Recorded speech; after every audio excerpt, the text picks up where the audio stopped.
Well, I know you're thinking that we haven't spent enough time on theory, so we'll spend some more time on theory.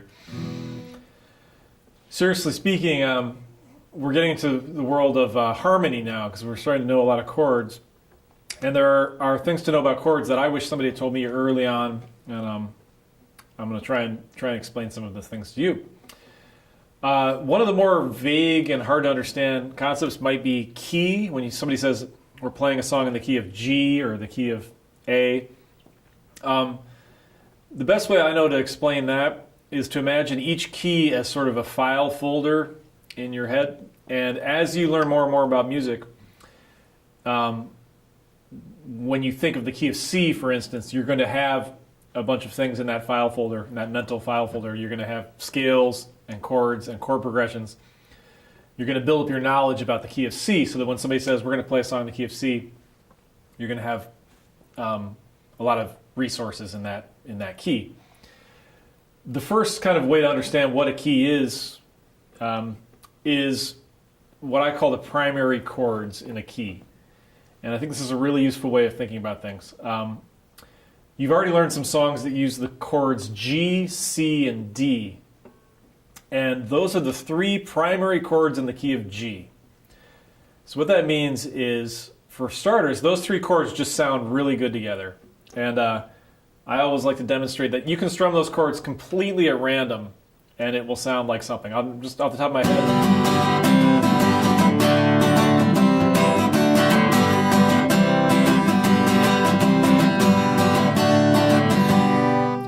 Not a great song, but it didn't sound terrible, and it kind of hung together.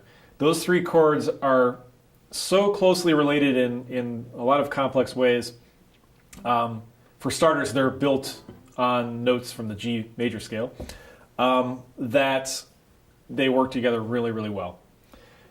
A system that's really worth getting used to is using Roman numerals to refer to chords. We use Roman numerals so that we don't get confused with regular numerals, which are reserved for individual notes. So like when we were talking about the major scale, we use regular numerals for that. For chords, we're going to use Roman numerals. Of course, when you're speaking about them, you're still going to say 1. But when you see it on paper, if you see Roman numerals, a lot of times they're referring to chords. In the key of G, we would call G the 1 chord. It's 90% of the time the chord you're going to start with in a song in the key of G.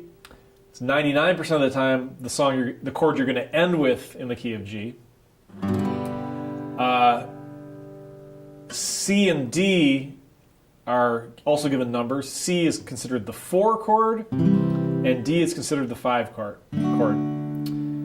So you might be wondering where these numbers come from, and luckily they're based on the major scale. We're going to keep coming back and back and back to the major scale. You can't stress enough how important the major scale is, and it's nice to have one thing that's sort of the foundation for so many things. When you've got the G chord and the D chord and the C chord, I was saying those were the 1, 4, 5 chords in the key of G. Those chords are just based on the notes of the G major scale. So G is the first note in the G major scale, and we just have a G chord, G major chord. If you count up the G major scale, 1, 2, 3, 4, you get G, A, B, C. C is the 4th note, and there's a C major chord. Call that the 4 chord. Let's go up the G major scale, G, A, B, C, D. D is the 5th note of the G major scale, and we have a D chord. And those are the 3 primary chords in the key of G. If I just wanted to try and demonstrate that to you, let's just make up a really simple song in the key of G. We'd probably start with the 1 chord, which is G. Okay? And then we can either go to C or D. I'll go to C. And then maybe come back to the 1 chord. And then go to the D, the 5 chord. But notice how, if I ended there, it doesn't sound resolved. You really want to hear it go back to G by the end of the song. if you hear a band on stage and they're just going nuts at the end of a song, a lot of times it's the 5 chord. But they don't leave you hanging there. They come back to G. It's become kind of a almost a gimmick in pop songs to end on the 4 chord, which leaves you hanging in this kind of wistful state like this. And end the song there. But like I said, 99% of the time, the listener really wants to be brought home to that 1 chord. So it's really as simple as that. I mean, if we do one other key, let's do the key of A. So an A major chord is going to be our 1 chord in the key of A. The A major scale goes A, B, C sharp, D. It's the first 4 notes. 1, 2, 3, 4. So a D chord is the 4 chord. If we go up the A major scale 5 notes, A, B, C sharp, D, E, we get an E chord as the 5th note. The 5 chord. So the 1, 4, 5. And this terminology is really one of the sort of common languages of musicians.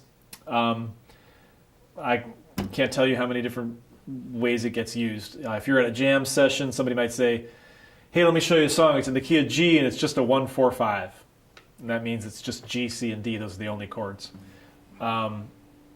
Somebody might say, let's play this song. It goes G, then C, then G, and then it goes to the 5 at the end. So they might mix up referring to the chords by their letter names and number names. I've jammed with people on stage where we've never played together before, and they'll say, do you know such and such a song? I say, no. And they'll just say, well, it just goes 1, 4, 1, 4, and then 5 or something like that. So it's a quick, very quick shorthand, musical shorthand for understanding music. So the more comfortable you can get with it, the better. And the story I always tell is that I cut my teeth in a band where the leader was a harmonica player. And once in a while we would have to kill time, and he would just start a song that nobody else in the band knew. And he'd say, it's in G. And we would literally all just start playing a G chord and look to him for guidance as to what the chords were. He was playing the harmonica, so he couldn't even yell the chord changes to us. He would just go like that. And that would be the 4 chord. And we'd all go to C. And then he'd go like that, maybe. We'd go back to the 1. And he'd go like that. And we'd go to the D. Luckily, there's a huge world of songs that are what are called 3 chord songs. They're just the 3 primary chords. So if you know the 1, 4, and 5 chord in a lot of different keys, you can literally play thousands of songs. And we're talking about the world of folk songs, early country songs, early rock and roll songs. A lot of great rock and roll songs of the modern era are also just 3 chord songs. And until you start getting into more sophisticated pop songs, 3 chords can serve you very, very well. So one of the things we're going to focus on in these lessons is learning the 1, 4, and 5 chord in the 5 most common keys on guitar. So far you already know a couple. G, C, and D are the 1, 4, and 5 chords in the key of G. And there's going to be a chart later on that makes sense of all this. And in the key of A, D, and E are the 1, 4, and 5 chords in the key of A. In the key of D, G, and A are the 1, 4, and 5 chords in the key of D. Okay? Now I don't expect you to remember all this off the top of your head, but the thing you need to take away is that in any key, there are 3 major chords that are considered the primary chords and are the main building blocks, kind of like the primary colors are the main building blocks for painters. These are the main building blocks for a song in a major key, are the primary chords. And there are secondary chords, but we'll get to those.